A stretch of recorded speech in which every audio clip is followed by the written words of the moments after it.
जब दूसरी जंग अजीम हुई तो ये आइडिया बहुत ज़्यादा फ्लेयर अप हो गया कि यार ये तो फिर जंगें होती रहेंगी। आपको पता ना कि दुनिया में शायद ही कोई मुल्क हो जो IMF से लोन नहीं लेता। तो हम ये समझते हैं कि पाकिस्तान ही बस IMF आ गया जी, देखें जी हम तो इस तरह। सिर्फ हम नहीं हैं, वर्ल्ड ट्रेड ऑर्गेनाइजेशन ने अपने लॉज बना लिए 90s में। किसी को फॉर इंस्टेंस इंडिया के साथ मुआहदा कर लिया, इंडिया को सपोर्ट करना शुरू कर दिया, हम प्रेशर में आ गए।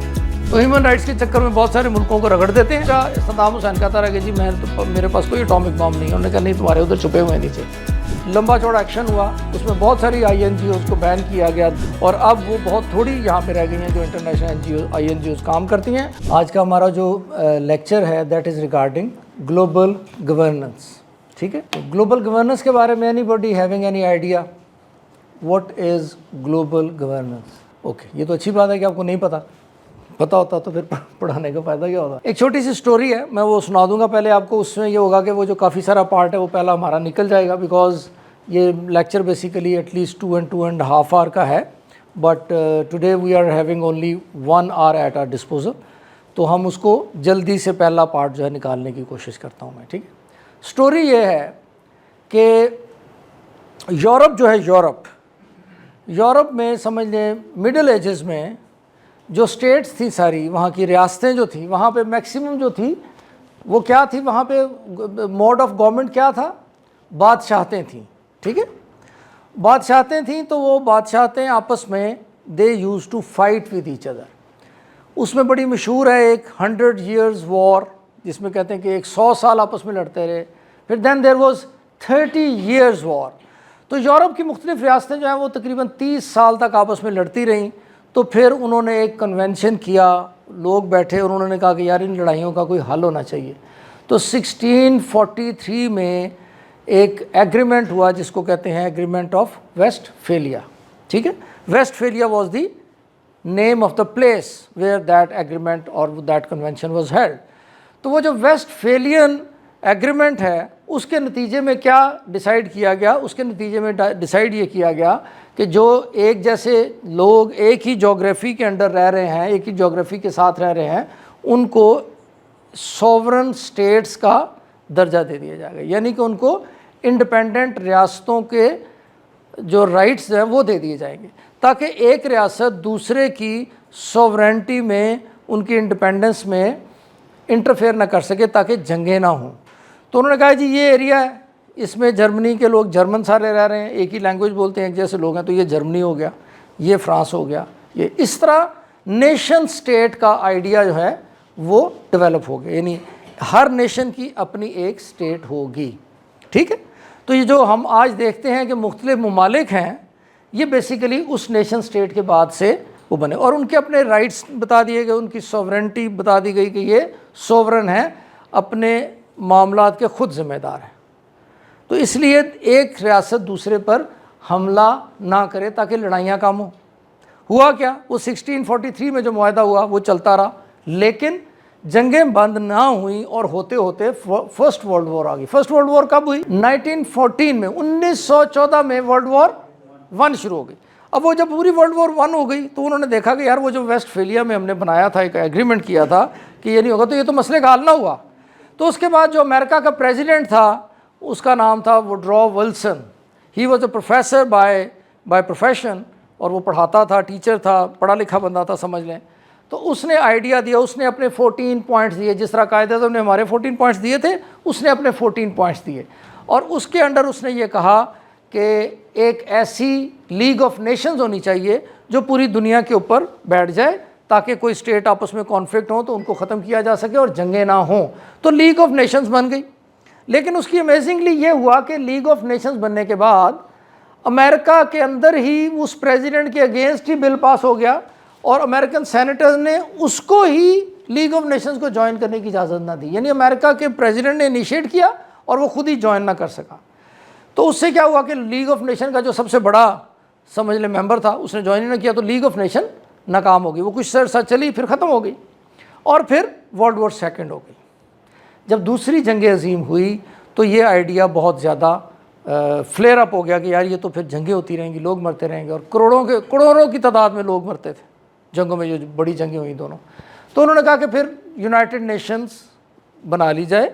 तो यूनाइटेड नेशन बन गई, ठीक है। उसके फिर सारी दुनिया उसके मेंबर बन गई। आज अक़वाम मुत्तहिदा एक बहुत बड़ा इदारा है जो जंगों को रोकने का और पीस का काम करता है। लेकिन उसके साथ साथ कुछ और डेवलपमेंट्स भी हो गई। उसके साथ साथ किस तरह की डेवलपमेंट्स हो गई, जिस तरह के वर्ल्ड बैंक और IMF वो बन गए, 2 इदारे बन गए बड़े, जिन्होंने कहा कि जी हम दुनिया में लोगों को कर्ज़े देंगे, जहाँ पे कोई हम देखेंगे कोई ज़रूरत है वहाँ पे उनकी इमदाद करेंगे। तो एक बैंक बन गया, एक IMF बन गया। IMF का और काम था, बैंक का और काम था, लेकिन दोनों ही लोगों की इकोनॉमी से डील करते थे, कंट्रीज़ की इकोनॉमी से। इनको क्या कहते हैं, इन दोनों इदारों को, इनको कहते हैं Brayton would institutes, because Brayton would वो जगह थी जहाँ पर ये एग्रीमेंट हुआ। तो इधर से यूनाइटेड नेशन बन गई, वर्ल्ड बैंक और IMF बन गया। इसके साथ साथ जब दुनिया और आगे चली तो कुछ और भी इंटरनेशनल ऑर्गेनाइजेशंस बन गई, जैसे कि WTO है, जैसे FATF है। FATF का समझते ना आप? FATF एक इदारा बना पीछे जो कि टेररिज्म के अंडर जो फंडिंग होती थी उसको कंट्रोल करने के लिए बना, और पाकिस्तान ने उसको पीछे भुगता।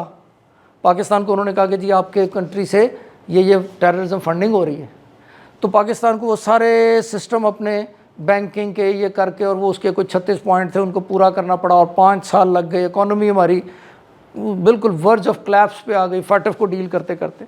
तो इस तरह की बहुत सारी इंटरनेशनल ऑर्गेनाइजेशंस एक अलहदा से बन गई। वो जो इंटरनेशनल ऑर्गेनाइजेशंस बनी, उन्होंने दुनिया को इस वक्त कंट्रोल किया हुआ है, ठीक है। तो अब ये 2 चीज़ें बन गई, एक तो स्टेट बनाई हमने, नेशन स्टेट 1643 में वेस्टफेलिया, उसमें उन्होंने कहा कि जी हर नेशन अपने फैसले खुद करेगी, लेकिन साथ साथ यूनाइटेड नेशन और ये बनती बनती कुछ और ऑर्गेनाइजेशन भी बन गई, जैसे इंटरनेशनल कोर्ट ऑफ जस्टिस बन गई, वर्ल्ड हेल्थ ऑर्गेनाइजेशन बन गई।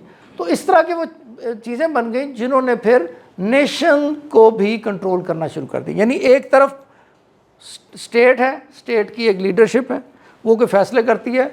IMF आता है, वो कहता है जी ये आप बिल नहीं दे सकते, ये टैक्स नहीं लगा सकते आप, ये रिलीफ नहीं दे सकते।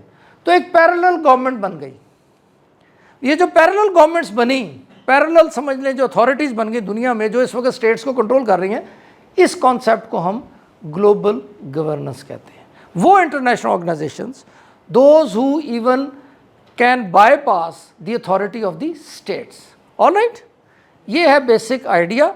इस पे अब हम डिस्कशन करेंगे और हम क्विकली करेंगे ताकि हम 1 घंटे में इसको ख़त्म कर सकें।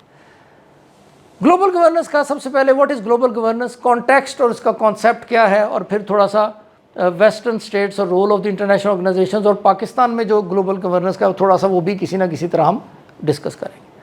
तो ग्लोबल गवर्नेंस कॉन्टेक्स्ट इसका क्या है, what is the context, historical context है। इसका अल्टीमेट ऑब्जेक्टिव ऑफ स्टेट और गवर्नमेंट का अल्टीमेट ऑब्जेक्टिव होता है प्रॉस्पेरिटी और पैसा कमाना और इकोनॉमी को अच्छा करना, ठीक है।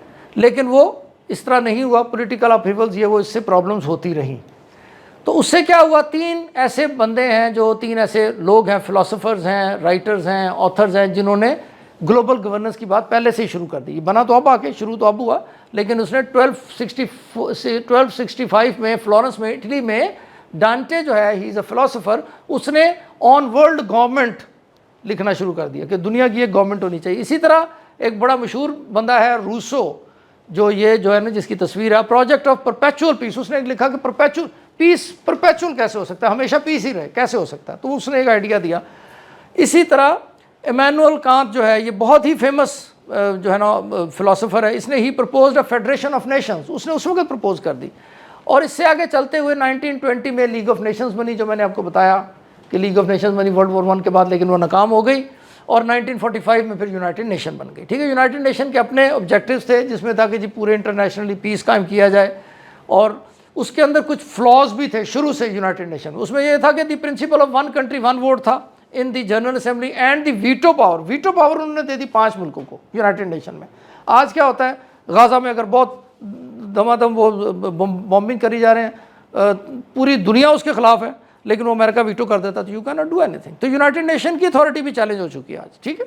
तो पैरेलल एक सिस्टम बनता जा रहा है। इसी तरह US कांग्रेस ने 1949 में ये कहा, जिसमें उन्होंने कहा कि it seeks its development into a world federation. उन्होंने कहा जी हमारा जो अल्टीमेट आइडिया है कि अब एक वर्ल्ड फेडरेशन बनाई जाए। तो ये वर्ल्ड ऑर्गेनाइजेशंस की बात मैं कर रहा हूँ। हुआ ये बेसिकली कि ग्लोबलाइजेशन फिर आ गई। ये सारे आइडियाज़ चल रहे थे, इंटरनेशनल गवर्नमेंट्स की बातें जा रही थी। तो ग्लोबलाइजेशन आ गई। ग्लोबलाइजेशन क्या चीज़ आ गई जी? ग्लोबल विलेज जो हम कहते हैं, इसका क्या मतलब है? इंटरकनेक्टेड वर्ल्ड हो गई। यानी जो चीज़ यूरोप में हो रही है वो with in hours, with in minutes हम तक पहुंच रही है। तो जो उधर हो रहा है वो हमें पता लग रहा है, जो इधर हो रहा है। तो ग्लोबलाइज्ड हो गई वर्ल्ड, ठीक है। तो विद ग्लोबलाइजेशन क्या चेंजेस आ गए दुनिया में? Certain changes emerged. जब दुनिया पूरी ग्लोबलाइज्ड हो गई तो उसमें क्या हुई? पॉलिटिकल डोमेन में क्या हुआ? Actors and institutions emerged above and below the state level. State level से ऊपर के इंस्टीट्यूशंस डेवलप हो गए। जैसे कि मीडिया खुद भी एक बहुत बड़ा जिन बन गया। इसी तरह कुछ ऐसे कंट्रीज आ गए, कुछ ऐसी चीज़ें आ गई जैसे इस वक्त एक क्योटो प्रोटोकॉल है या पेरिस एग्रीमेंट जिसे कहते हैं। वो पूरी दुनिया में जितनी एनवायरनमेंट के ऊपर चेंजेस आ रहे हैं उनका एक क्लब बना हुआ है। तो वो मुख्तलिफ मुल्कों पे सैंक्शंस लगा देते हैं जी, ये आप नहीं कर सकते, इससे ज़्यादा इंडस्ट्री नहीं लगा सकते। चाइना को उन्होंने 20-25 साल रगड़ा कि यार तुम्हारी तो सबसे ज़्यादा ओजोन लेयर को तुम डैमेज कर रहे हो। तो चाइना की कंट्रोल करता रहा अमेरिका उसको, अनलेस अनटिल कि चाइना ने फिर सारा साफ़ किया, नई इंडस्ट्री बनाई, ना ग्रीन इंडस्ट्री और ग्रीन एनर्जी की आज बात हो रही है। तो पॉलिटिकल डोमेन में ऐसे इंस्टीट्यूशंस बन गए जो स्टेट के डिसीजंस को भी इंटरफेयर कर सकते थे। इसी तरह एक और चीज़ आ गई, इकोनॉमिक डोमेन में ऐसे प्रोटोकॉल्स आ गए जैसे कि WTO है, world trade organisation. World trade organisation ने अपने लॉज बना लिए 90s में और उन्होंने वो इम्प्लीमेंट कर दिया कि जी जो जिस मुल्क की इंडस्ट्री इन प्रोटोकॉल्स पे नहीं चलेगी उनके साथ हम ट्रेड ही नहीं करेंगे। जिससे क्या हुआ? उन्होंने कहा जी child labour is not allowed. तो चाइल्ड लेबर के चक्कर में पाकिस्तान की कारपेट इंडस्ट्री ख़त्म ही हो गई, क्योंकि वो किसी ने तस्वीरें बना ली बच्चों की काम करते हुए, उसने BBC पे चला दी। उन्होंने कहा ये तो चाइल्ड लेबर हो रही है, पाकिस्तान के साथ ट्रेड नहीं बनेगी। तो वो जो वीव कर रहे थे वो कारपेट, पूरी दुनिया ने कारपेट लेने बंद कर दिए। वो इंडस्ट्री थी बहुत बड़ी, ख़त्म हो गई। इसी तरह यानी WTO के लॉज की वजह से आपकी इकोनॉमी इफेक्ट होनी चाहिए। तो इकोनॉमिक डोमेन में भी ऐसी चीज़ें आ गई। इसी तरह सोशल एंड आइडिएशनल डोमेन जो है उसमें सिविल सोसाइटी मूवमेंट्स चल पड़ी, ठीक है ना। बहुत सारी मूवमेंट सिविल सोसाइटी की, लॉज, वकीलों की मूवमेंट है, जर्नलिस्टों की भी। इंटरनेशनल जर्नलिस्ट ऑर्गेनाइजेशन है, वो कह देती है जी आपके जुल्म हो रहा है, ख़त्म हो रहा है ये काम को, ये क्या कर रहे हैं। तो आइडियाज़ के ऊपर सिविल सोसाइटी मूवमेंट्स भी स्टार्ट हो गई। तो ये इन्होंने पूरी दुनिया को कंट्रोल करना शुरू कर दिया, इन एडिशन टू स्टेट। तो ये तीन जो चीज़ें आई, इससे क्या हुआ? Global system reordered. Global system जो चल रहा था उस वक्त का वो रीऑर्डर्ड हो गया, यानी उसमें तब्दीलियाँ रूनमा होनी शुरू हो गई। क्या तब्दीलियाँ हुई? दो बड़ी तब्दीलियाँ हुई। एक, power no longer remain specific to states. Power जो थी वो सिर्फ स्टेट्स तक महदूद नहीं रह गई, वो बाहर निकल के और इंस्टीट्यूशंस के पास भी आ गई, जैसे कि IMF, वर्ल्ड बैंक है, ठीक है। और development of new global actors and networks based on generalised principles of conduct बन गए। पूरी दुनिया के जनरलाइज्ड प्रिंसिपल्स ऑफ कंडक्ट बन गए। यानी अमेरिका में या न्यूयॉर्क में या फ्रांस में एक बिल पास होता है उस सारों का, और वो कहते हैं कि जी अब ये काम जो नहीं करेगा उस मुल्क के साथ हम डील नहीं करेंगे। तो वो जनरलाइज प्रिंसिपल आपको उसके मुताबिक करना पड़ता है। उसी से आपकी ऑर्गेनाइजेशन आज ISO 9000 होता था, फिर ISO 9001 आ गया, फिर 10 आ गया, अभी पता नहीं कौन सा आया हुआ है। तो हर 2-4 साल बाद वो एक नई लिस्ट निकालते हैं कि जी इन क्राइटेरिया पे आपकी इंडस्ट्री पूरी उतरेगी, हम आगे चेक करेंगे, आपको सर्टिफिकेट देंगे, फिर आप इंटरनेशनल एक्सपोर्ट कर सकते हैं। तो लोग जब आजकल बड़ी बड़ी ऑर्गेनाइजेशन जो हैं वो सर्टिफिकेट लेती हैं तो फिर वो एक्सपोर्ट कर सकती हैं। तो यानी उधर से बैठा हुआ वो आपकी इंडस्ट्री को कंट्रोल कर रहा है, स्टेट नहीं कंट्रोल कर रही। तो जनरलाइज प्रिंसिपल ऑफ कंडक्ट आ गए, और कुछ ऐसी ऑर्गेनाइजेशन ऐसी बन गई जो समझ लें कि जियो पोलिटिकल या एडमिनिस्ट्रेटिव ऑर्गेनाइजेशन ऐसी बन गई कि वो स्टेट की भी अथॉरिटी को चैलेंज करना शुरू हो गई। ये चेंज आ गई जब, जैसे कि FATF और WTO है। तो ये birth of global governance. With this global governance was born. समझ लें कि ग्लोबल गवर्नेंस बन। इसी तरह global governance is all about, global governance जो है ना उसमें तीन चीज़ें इंपॉर्टेंट है basically, institutions, rules and processes. Institutions कौन से? वो इंस्टीट्यूशंस जो कोऑर्डिनेट करते हैं behaviour of transnational actors, facilitate cooperation, resolve disputes, ये उनके इंस्टीट्यूशंस हैं। इस तरह के ग्लोबल गवर्नेंस में आप किसी को भी देखें, IMF है, वर्ल्ड बैंक है, इंटरनेशनल कोर्ट ऑफ जस्टिस है, तो उनके अपने इंस्टीट्यूट्स हैं जो उन चीज़ों को डील करते हैं। जो ट्रांसनेशनल जो एक्टर हैं, वो एक्टर्स जो पूरी दुनिया में इंप्लीमेंट करते हैं अपनी पॉलिसीज़, उनको कंट्रोल करते हैं। कुछ इंस्टीट्यूशंस होते हैं, कुछ फिर उनके रूल्स बना देते हैं, वो रूल्स के ज़रिए से वो अपना कंट्रोल करते हैं, और कुछ उनके प्रोसेसेस हैं। तो ये तीनों चीज़ों को मिला के बेसिकली ग्लोबल गवर्नेंस का आइडिया कंप्लीट हो जाता है। ऑलराइट, तो कॉन्सेप्ट ये हो गया, 3 major elements in global governance. Consensus, सबसे पहले उसमें कंसेंसस का होना ज़रूरी है ग्लोबल गवर्नेंस में। उसकी रीज़न क्या है? उसकी रीज़न ये है कि एक आपने लॉ पास करना है और उसको फिर पूरी दुनिया एक्सेप्ट करे, तो उसकी यूनिवर्सल एक्सेप्टेंस ज़रूरी है, वरना वो अगर आधे मुल्क नहीं मानेंगे आधे मुल्क मानेंगे तो वो चल नहीं सकता। तो एस ग्लोबल गवर्नेंस में जो भी किया जाता है उसमें कंसेंसस क्रिएट किया जाता है, वरना वो सिस्टम चले ही ना। जैसे कि इंटरेस्ट है, बैंक्स इंटरेस्ट लेते हैं तो इसको यूनिवर्सली एक्सेप्ट करना पड़ता है पूरी दुनिया को, वरना वो बैंकिंग सिस्टम ही नहीं चलेगा। इस तरह उसके कुछ प्रिंसिपल्स होते हैं वो सबको एक्सेप्ट करने पड़ते हैं। उसकी मल्टीप्लिसिटी होती है, यानी वो किसी एक नेशन, किसी एक रीजन, किसी एक कंट्री के लिए नहीं हो सकते। इट हैज़ टू हैव, उसकी मल्टीपल एप्लीकेशंस होनी होती है। मुख्तलिफ मुल्कों के लिए उसको बनाया जाता है, मुख्तलिफ रीजन्स के लिए बनाया जाता है। ये उसके अंदर the ideal of global governance is a process of cooperative leadership that brings together national governments. ये उसका आइडियल है कि नेशनल सारी गवर्नमेंट्स को एक जगह पे लाकर उनको इकट्ठे under same rule and regulations चलाया जाए। ये उसका आइडियल है, होता ऐसे नहीं है, वो आगे देखते हैं हम क्या होता है। ये उसकी डेफिनेशन है जो कमीशन ऑन ग्लोबल गवर्नेंस ने उसकी डेफिनेशन क्या दी है, यानी ये this is the concept of global governance involves the many ways that individuals and institutions, public and private, manage their common affairs.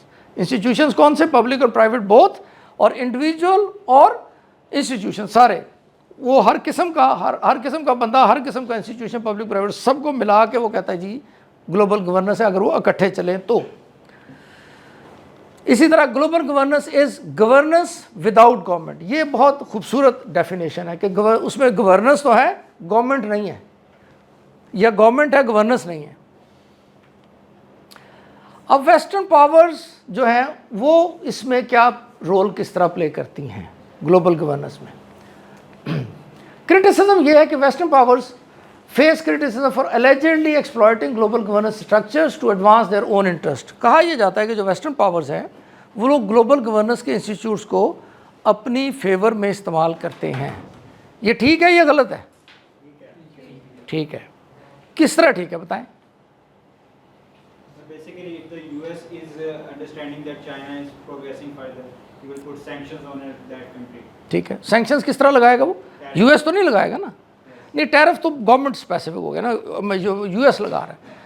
वो क्या करते हैं, करते ये हैं, जैसे आईएमएफ है तो आईएमएफ लोन दे देता है किसी कंट्री को, तो जब वो लोन दे के उसको जब लोन नहीं दे सकता, उसको कोई बात उसने मनवानी है तो उसको स्ट्रेच करता है, जैसे पाकिस्तान के साथ करते हैं। ठीक है, आपको पता नहीं कि दुनिया में शायद ही कोई मुल्क हो जो आईएमएफ से लोन नहीं लेता। वैसे हम समझते हैं कि शायद सारा लोन पाकिस्तान ही लेता है, क्योंकि प्रोपेगेंडा बहुत है पाकिस्तान के ख़िलाफ़। तो हम ये समझते हैं कि पाकिस्तान ही बस जी आईएमएफ आ गया जी, देखें जी हम तो इस तरह। सिर्फ हम नहीं हैं, शायद ही कोई मुल्क हो दुनिया में जो आईएमएफ से लोन नहीं लेता। ठीक है, तो आईएमएफ से लोन मिल जाता है इस तरह। दूसरी उसकी एग्जांपल है जो आजकल एनवायरनमेंट की है।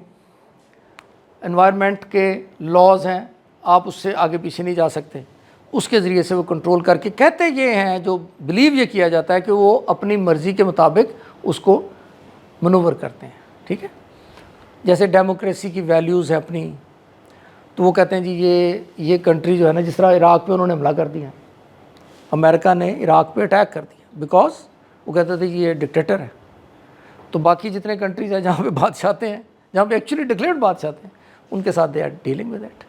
तो वो कहते हैं अपने मतलब के ऊपर ये उस तरह आ जाते हैं, तो वो इसको यूज़ करते हैं अपने मतलब के लिए। This criticism centres on the perception that international institutions and norms while presented as neutral are frequently shaped and manipulated by powerful western nations। ठीक है, जो पावरफुल नेशंस हैं वो इन इंस्टीट्यूशंस को, इन लॉज को, इन प्रोसेसेस को अपने मतलब के लिए यूज़ करते हैं। तो एक तरफ तो हमने ये क्लियर कर लिया कि ग्लोबल गवर्नेंस क्या है, दूसरी तरफ हम इस क्वेश्चन को देख लेते हैं कि क्या it is being equitably used और यूटिलाइज्ड अक्रॉस द वर्ल्ड, और इसको अपने मतलब के लिए वेस्टर्न पावर यूज़ करती हैं या नहीं करती। The role of international organisation in global governance is debatable. तो हम इन इंटरनेशनल ऑर्गेनाइजेशन का रोल जो है ना, वो कम से कम डिबेटेबल ज़रूर है। ठीक है, the international organisation multifaceted roles, agenda, sometimes dubious भी होते हैं। They have objectives to achieve overt as well as covert. कुछ ओवर्ट है, ओवर्ट का मतलब कि जो जाहिर ऑब्जेक्टिव्स, कुछ उनके हिडन ऑब्जेक्टिव्स भी होते हैं। This is generally believed. हम इसको करते हैं फॉर कन्वीनियंस, हम कर लेते हैं global organisations with international outreach, और कुछ हैं जो लो की ऑर्गेनाइजेशंस हैं। कुछ ऐसी ऑर्गेनाइजेशंस हैं जो छुपी हुई ऑर्गेनाइजेशंस हैं, लो की हैं, यानी वो जाहिर नहीं होती या लोगों को नहीं पता उनके बारे में, but they also have some interesting role to play, right. तो पहले हम देख लेते हैं कि जो बड़ी ऑर्गेनाइजेशन है जिनका सबको पता है वो कौन कौन सी है। वो है यूनाइटेड नेशंस है, वर्ल्ड ट्रेड ऑर्गेनाइजेशन है, WTO जिसको कहते हैं। इसी तरह ये उसकी एग्जांपल्स हैं, IMF है, international monetary fund, Paris agreement on climate change जिसका मैंने जिक्र किया है, universal declaration of human rights है। तो ह्यूमन राइट्स के चक्कर में बहुत सारे मुल्कों को रगड़ देते हैं, बहुत सारे मुल्कों को स्पेयर भी कर दिया जाता है, राइट। तो ये work in tandem with leading powers and further specific agendas. तो स्पेसिफिक एजेंडाज को ये चलाते हैं इंटरनेशनल ऑर्गेनाइजेशंस। ये उनके एक्टर्स हैं, समझ लें, उनकी forms and actors. Law and justice की ICJ है, और दूसरे हैं कुछ UN डेवलपमेंट के हैं, इनफॉर्मल ग्रुपिंग, इंटरनेशनल फाइनेंशियल, ये सारे किस्म के वो ऑर्गेनाइजेशंस हैं और रोल के मुताबिक। अब हम आ जाते हैं कि how they work. Western exploitation in the name of governance often manifest through unequal trade relationships. वो मुख्तलिफ तरीके हैं उनके। तो अनइक्वल ट्रेड रिलेशनशिप जहाँ पे होता है, किसी को फॉर इंस्टेंस इंडिया के साथ मुआहदा कर लिया, इंडिया को सपोर्ट करना शुरू कर दिया, हम प्रेशर में आ गए, पाकिस्तान प्रेशर में आ गया ना, तो इंडिया के साथ ट्रेड करी जा रहे हैं। अभी उसने ख़त्म किया ये टैरिफ, उसने कहा जी इंडिया को हमने ये कल उसने ख़त्म किया डोनाल्ड ट्रंप ने। उसने कहा कि अगर इंडिया चाबहार के ऊपर, चाबहार इज़ ईरानियन पोर्ट, अगर ये वहाँ पे बिज़नेस करता है तो हम इसको स्पेयर नहीं करेंगे, हम जो बिज़नेस करेगा उसकी मैं वो जो उनके अकाउंट्स वगैरह हैं और वो मैं बैन कर दूंगा अमेरिका के लिए। अभी उन्होंने किया, पहले वो करते रहे, पिछले पता नहीं कितने साल से वो they were doing business with Iran, और अमेरिका उसको सैंक्शन नहीं लगा रहा था। पाकिस्तान करे तो सैंक्शन लगा देता। तो this is how they manoeuvre, ठीक है। इसमें हम देख रहे हैं selective application of international law करते हैं। ये वो तरीके हैं जिनसे वो एक्सप्लॉयट करते हैं, ठीक है। Selective application of international law में वो क्या करते हैं कि कहीं पे वो इंटरनेशनल लॉ इंप्लीमेंट कर देते हैं, कहीं पे नहीं करते हैं। हम इसकी एग्जांपल ले लेते हैं। फिर इस तरह इकोनॉमिक एक्सप्लॉयटेशन करते हैं। इकोनॉमिक एक्सप्लॉयटेशन ये है कि लोन दे दिया किसी को, किसी पे सैंक्शन लगा दी। इस तरह इस वक्त जो डोनाल्ड ट्रंप है वो टैरिफ्स लगा रहा है पूरी दुनिया में, ठीक है। तो टैरिफ्स लगा के जिस तरह वो कर रहे हैं, इसी तरह IMF, वर्ल्ड बैंक और भी ऑर्गेनाइजेशंस हैं जो टैरिफ्स लगाती हैं, जैसे कि वर्ल्ड ट्रेड ऑर्गेनाइजेशन है। जैसे उन्होंने हमारे साथ वो बंद कर दिया ट्रेड का, इसका कारपेट का बिज़नेस बंद कर दिया। कल को वो कोई और चीज़ पे लगा देंगे। फॉर इंस्टेंस वो कहेंगे ये जो आपका जो चावल है ना जी, ये इस क्वालिटी का नहीं, हमने इस पर बैन लगा दिया क्योंकि आपके वो खेतों में बच्चे काम कर रहे हैं, तो इसको बैन लगा दो। वो चाइल्ड लेबर के ऊपर वो करके कुछ भी कर देते हैं। तो रूल्स एंड रेगुलेशंस उन्होंने बनाए हुए हैं अपने उसके लिए, तो इस तरह करके वो मनूवरिंग करते हैं, ठीक है। इसी तरह military intervention and power projection भी करते हैं। जैसे कि उसकी एग्जांपल है, जैसे इराक में उन्होंने मिलिट्री पावर के ज़रिए से ही जाके कर दिया। वो कहता भी रहा, सद्दाम हुसैन कहता रहा कि जी मैं तो, मेरे पास कोई एटॉमिक बम नहीं है। उन्होंने कहा नहीं, तुम्हारे उधर छुपे हुए हैं नीचे। तो उन्होंने अटैक करके बाद में कहा कि यार सॉरी वो गलती हो गई। तो वो तो सारा सत्यानाश हो गया ना उसके पूरे मुल्क का ही।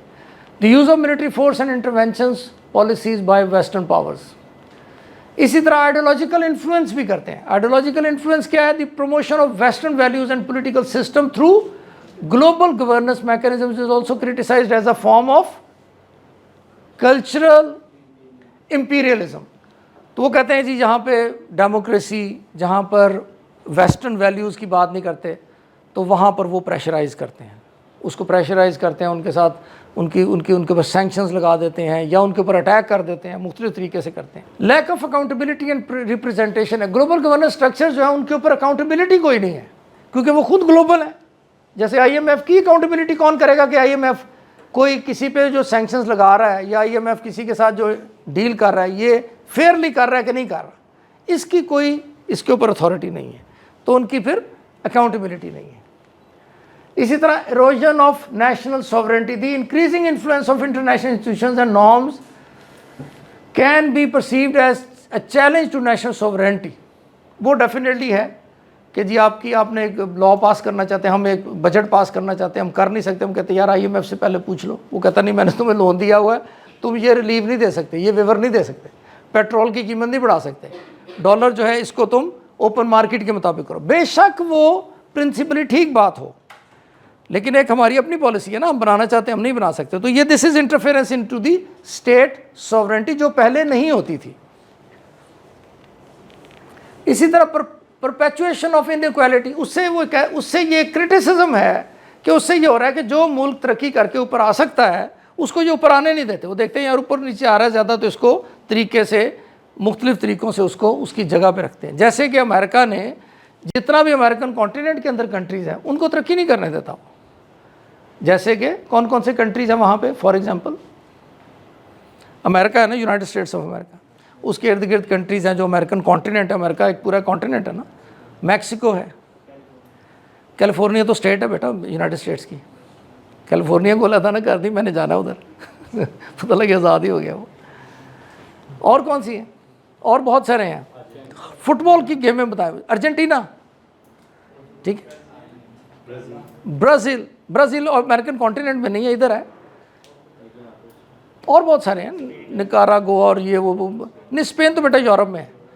तो अमेरिका के अपने कॉन्टिनेंट में बहुत सारी स्टेट्स हैं जिनको अमेरिका तरक्की नहीं करने देता, उनकी पॉलिसीज़ को कंट्रोल करके रखता है, उनकी लीडरशिप्स को कंट्रोल करके रखता है, उनके बजट्स को कंट्रोल करके रखता है। अगर वो देखे कि यार ये निकलने में, बिकॉज उनका कॉन्सेप्ट ये है कि अगर किसी ने तरक्की करनी है तो that state should be part of United states of America. Few practical examples हम देख लेते हैं जी। वो जितनी मैंने बातें की उसकी कुछ एग्जांपल्स हैं जो हमने ऑलरेडी डिस्कस।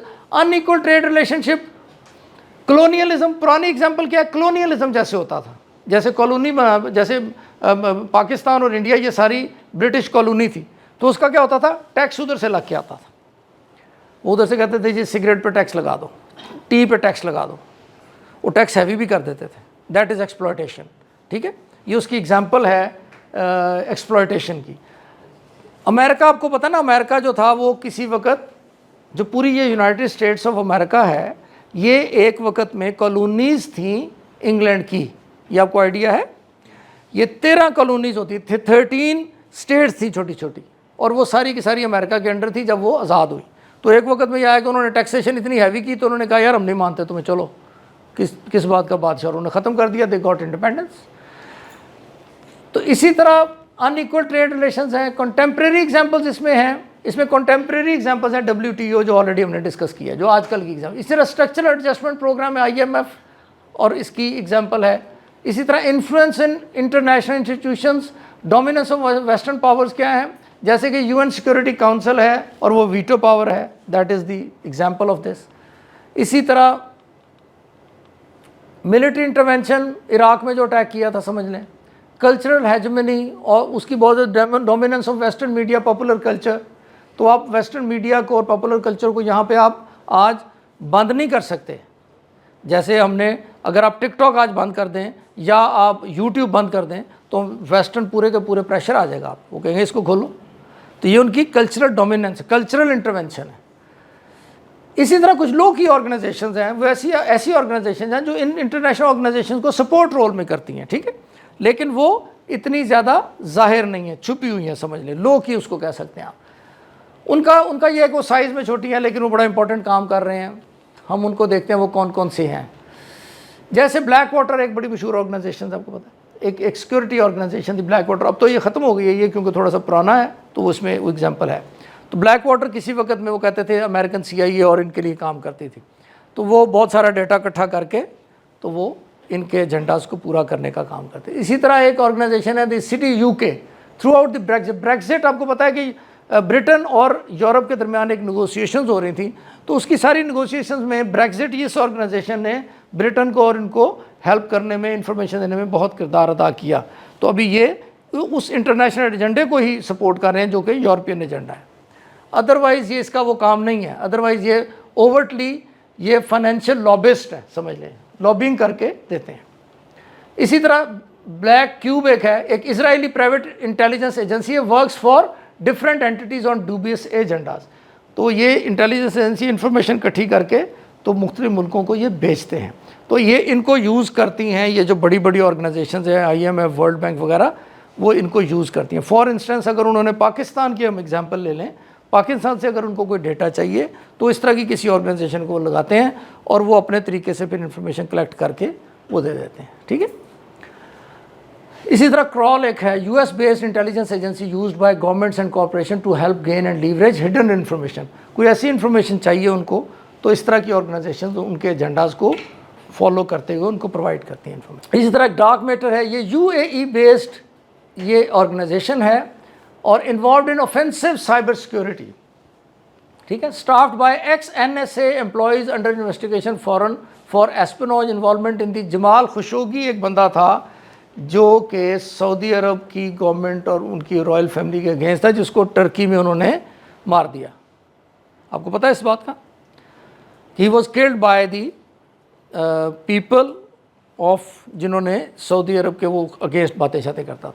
उसके अंदर इस ऑर्गेनाइजेशन की इन्वॉल्वमेंट है, उसके वेयर अबाउट्स, उसके नंबर्स, उसकी चीज़ें, उसके वो सारा इन्होंने उसकी प्रोवाइड की।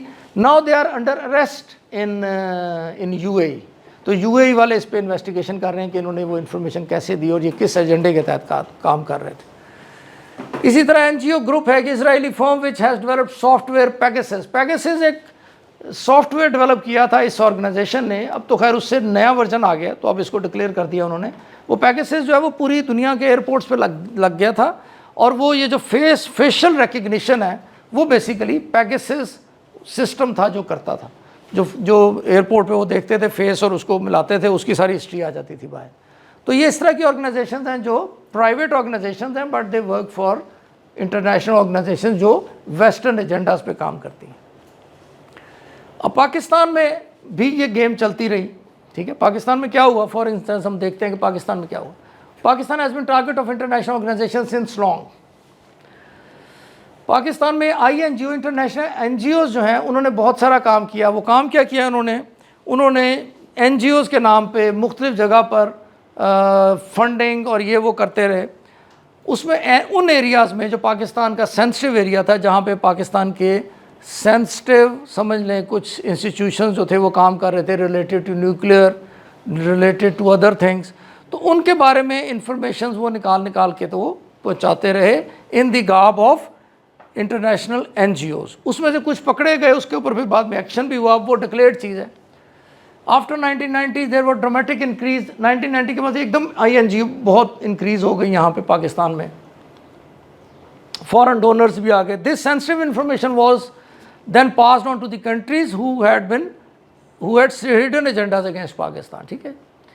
साउथ पंजाब में इन्होंने बहुत काम किया INGOs ने, और to examine for instance to examine the social weaknesses of the message over there, वो पूरे का पूरा वो काम करते रहे।